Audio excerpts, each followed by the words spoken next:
Chapter 12, Making Connections. At the end of my freshman year, I received good grades in all subjects except English, even though I worked the hardest in it. Writing was difficult for me. My freshman English teacher told me that my writing was weak. She suggested that I read more, that reading would improve my writing. At least read the newspaper every day, she told me. Read for enjoyment.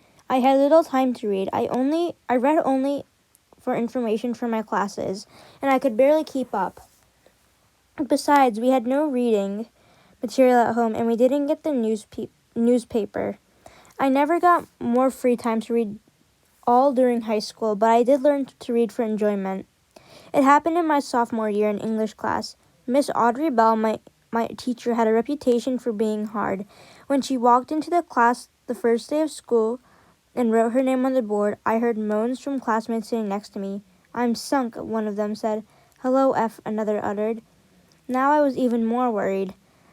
Miss Bell had a round face, a small turned-up nose, full lips, and lively blue eyes, and she wore wire-rimmed glasses. Her smile never left her, even when she was upset. When she wrote on the board, her upper arm shook like jelly, just like Mama's arms. The back of her hands were covered with small brown spots the size of raisins, and her shiny nails looked like the wings of red beetles. She teased students and often made comments that made the class laugh. I laughed too, even though sometimes I did not understand her jokes. No one laughed at her homework assignments, though. Every week she gave us vocabulary and spelling lists and a poem to memorize. I wrote the poems on note cards and attached them to the broom handle or placed them in my shirt pocket and memorized them as I cleaned the offices after school. I did the same thing with the spelling and vocabulary words. I had a harder time with reading and writing. I was a slow reader and often had to read each assignment twice. At times my mind wandered off as I worried about Papa. When we discussed the readings in class, I was surprised to find out that I had not really understood what I read. Writing was even more difficult for me. Miss Bell asked us to write a short compositions on that, analyzing short stories we read for class. I was happy whenever I understood the plot and summarized it, but this was not good enough.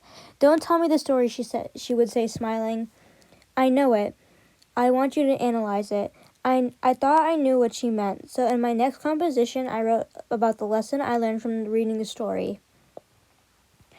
I hope this was what she wanted. The stories I heard from Mama and Papa, Tio Marciro, and other immigrant workers all had a lesson in them about right and wrong, like La Llorona, the boy and his grandfather, or the three brothers. When Miss Bell returned our compositions, I fixed my eyes on the stack of papers as she walked around the aisles, passing them out, trying to spot mine. The one with the most writing in red was sure to be mine. My papers always came back looking as though she had poured red ink on them. My heart pounded faster with each step she took toward me. She grinned as she handed me my paper. I quickly grabbed it. It had fewer corrections than my previous papers, but the grade was only disappointing C. I stuck it in my binder, and for the rest of the class I had a hard time concentrating. During study hall, I took out the paper. She had written good progress at the bottom of it. I felt better. I then went over the corrections carefully to make sure I understood them. I did not want to make the same mistakes in my next writing assignment, which Miss Bell announced the following day. "Our next unit is on autobiography, the history of a person's life written or told by that person," she explained. "So for your next composition, I want you to write about a personal experience, something that happened to you." I liked the assignment, but it was harder than I expected. I thought of writing about being deported, but I did not want my teacher to know that my family had crossed the border illegally and that I was born in Mexico. An idea finally came to me late that evening. As I was sitting at the table trying to figure out what to write, Trampita entered the room, pulling up his white shorts. "What are you doing up?" I asked. "I'm getting a glass of water," he responded, half asleep. His small body cast a thin shadow on the wall. We called him Trampita, Little Tramp, because Mama had dressed him in the baby clothes we found in the city dump. As he passed me on his way back to bed, I noticed his bulging navel, the size of an egg, that had reported when he was a few months old. We had been living in a farm labor camp in Santa Rosa. It was winter. Papa and Mama worked in an apple cannery at night and left Roberto to take care of Trumpita and me while they were gone. One evening before leaving for work, Mama prepared the milk bottle for Trumpita and laid him on a wide mattress that was on the dirt floor. After my parents left, Roberto and I sat on the mattress and told ghost stories until we got sleepy.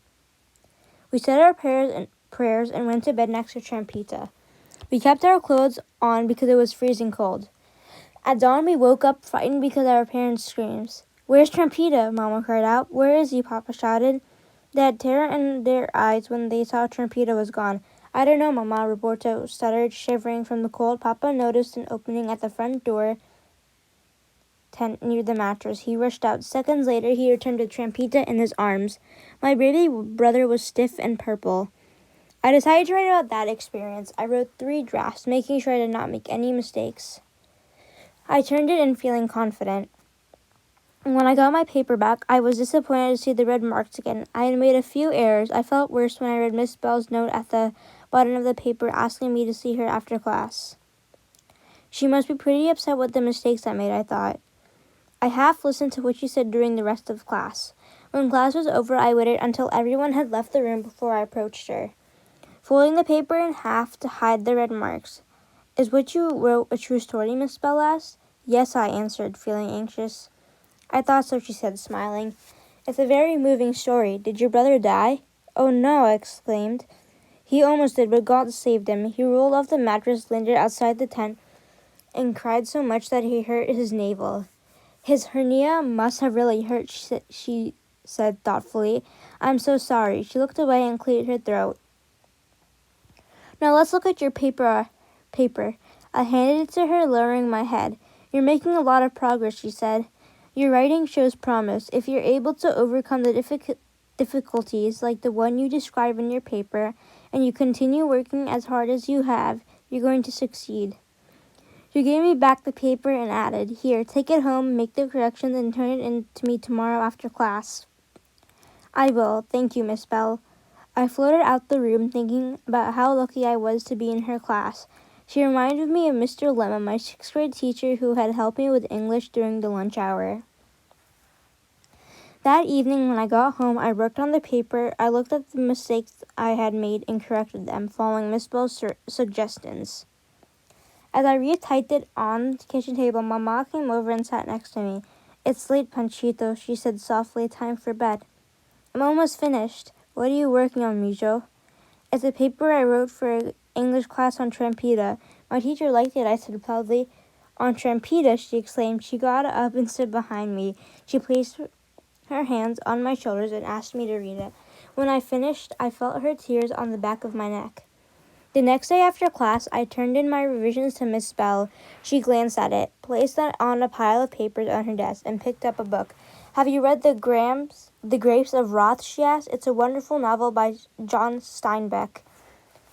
"No," I said, wondering what the word wrath meant.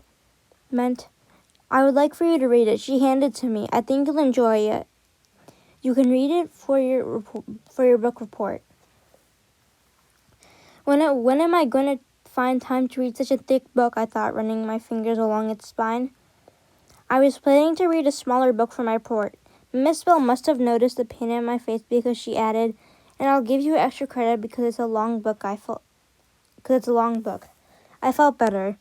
"Thanks," I said. "It'll give me a chance to improve my grade." Her gentle smile reminded me of Mama and the blessing she gave every morning when I left the house. After my last class, I picked up the books and binders I needed from my locker and walked to the public library to study before going to work at 5 o'clock. I double-checked to make sure I had the novel with me. On the way, I kept thinking about how I was going to get through such a long book. I felt its weight on my shoulders and the back of my neck. I quickened my pace, passing students left and right. The honking of car horns from students cruising by sounded far away. I rushed into the library and went straight to my table in the left back corner, away from the main desk. I piled my books and binders on the table. I took a deep breath, picked up the novel, and placed it in front of me. I grabbed out my worn-out pocket dictionary from the stack and set it next to me. I muttered the title, The Grapes of Wrath.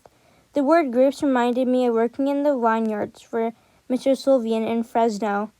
I looked up the word wrath and thought of the anger I felt when I lost my blue notepad, my libretto, in a fire in Orzio. I began reading. It was difficult. I had to look up many words, but I kept on reading. I wanted to learn more about the Joad family who had to leave their home in Oklahoma to look for work and have a better life in California. I lost track of time. Before I knew it, 5 o'clock had passed. I was late for work. When I got home that evening, I continued reading until 1 o'clock in the morning. That night, I dreamed that my family was packing to move to Fresno to pick grapes. We don't have to move anymore. I have to go to school, I kept yelling, but Papa and Mama could not hear me. I woke up exhausted. Saturday night, I skipped the school dance and stayed home to read more of the novel.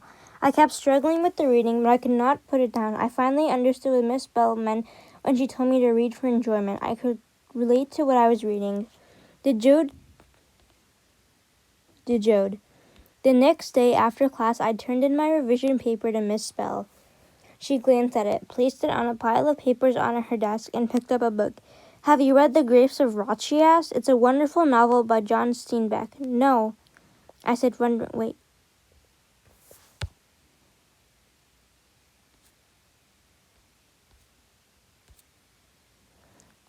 The Joad family was poor and traveled from place to place in an old jalopy looking for work. They picked grapes and cotton and lived in labor camps similar to the ones we lived in, like Tent City and Santa Maria. Ma Joad was like Mama, and Pa Joad was a lot like Papa.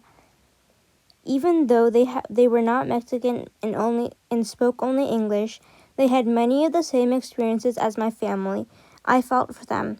I got angry with the growers who mistreated them and was glad when Tom Joad protested and fought for their rights.